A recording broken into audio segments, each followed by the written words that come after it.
Hello students, let's see the question. So the question is, which of the following condition would show faster rate of decomposition? पूछा गया कि इनमें से कौन सा कंडीशन है जो कि faster rate of decomposition show करेगा. डिकम्पोजिशन क्या होता है? It is the breakdown of complex organic material into inorganic substances. तो अगर हम देखें तो वो किस पे डिपेंड करता है? ये जो रेट है, रेट ऑफ डिकम्पोजिशन किस पे डिपेंड करेगा?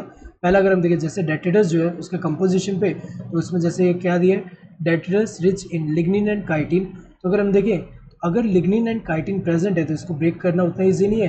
तो इसकी वजह से क्या होगा, डिकम्पोजिशन क्या हो जाएगा, स्लो होगा, ये फास्ट नहीं होगा. तो ये तो गलत हुआ.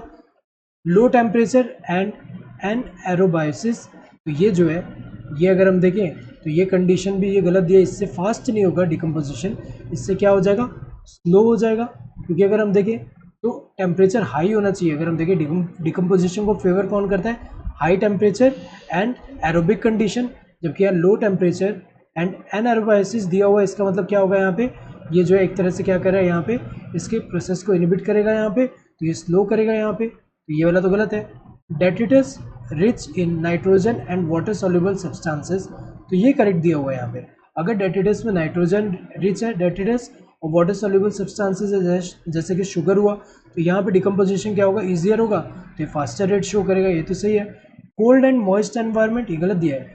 कोल्ड नहीं होना चाहिए. कैसा एनवायरनमेंट होना चाहिए, ये जो वार्म एनवायरनमेंट है, ये जो है ये फेवर करता है डिकम्पोजिशन को. तो कोल्ड होगा तो हमें पता है कि ये फास्टर तो नहीं होगा. तो मॉइस्ट कंडीशन तो ठीक है, लेकिन यहाँ पे कोल्ड नहीं, वार्म होना चाहिए इसके लिए. ये तो गलत है. Correct answer would be this third one. Hope you understood the question. Thank you and all the best.